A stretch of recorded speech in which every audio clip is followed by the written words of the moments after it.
Mega bible quest 2026 episode 83 answer revealing വീഡിയോയിലേക്ക് എല്ലാ പ്രിയപ്പെട്ട പ്രേക്ഷകർക്കും സ്വാഗതം. ഇന്നലെ 5 ക്വസ്റ്റ്യൻസ് ചോദിച്ചിട്ടുണ്ടായിരുന്നു.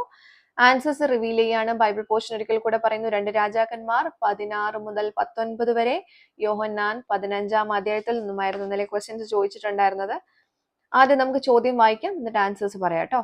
ആദ്യത്തെ ക്വസ്റ്റ്യൻ ഇതായിരുന്നു: പാഠഭാഗത്തുള്ള ഒരു രാജാവിന്റെ മകന്റെ പേരും ഒരു അന്യദേവന്റെ പേരും ഒന്നാണ് ഏത്? ഇതായിരുന്നു ചോദ്യം.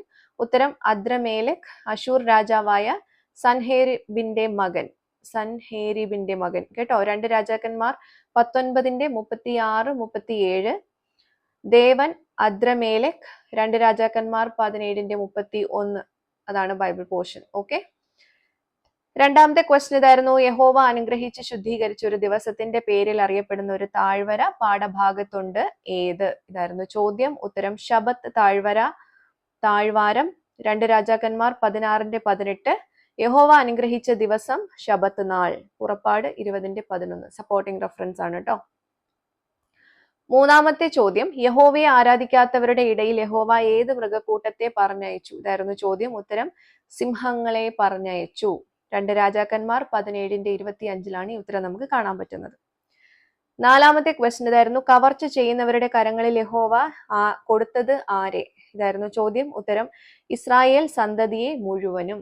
2 രാജാക്കന്മാർ 17-20 ഈ ഉത്തരം നമുക്ക് കാണാൻ പറ്റുന്നത്. ഫൈനൽ ക്വസ്റ്റ്യൻ ഇതായിരുന്നു: യോഹന്നാൻ 15-ാം അധ്യായത്തിൽ യേശു സ്വയമായി പറഞ്ഞതും പിതാവായ ദൈവത്തെക്കുറിച്ച് പറഞ്ഞതുമായ 2 നാമങ്ങൾ ഏതെല്ലാം? ഇതായിരുന്നു ചോദ്യം. ഉത്തരം യേശു പറഞ്ഞത് സാക്ഷാൽ മുന്തിരിവള്ളി, പിതാവ് തോട്ടക്കാരൻ. യോഹന്നാൻ 15-1 ഈ ഉത്തരം നമുക്ക് കാണാൻ പറ്റുന്നത്. ഓക്കെ.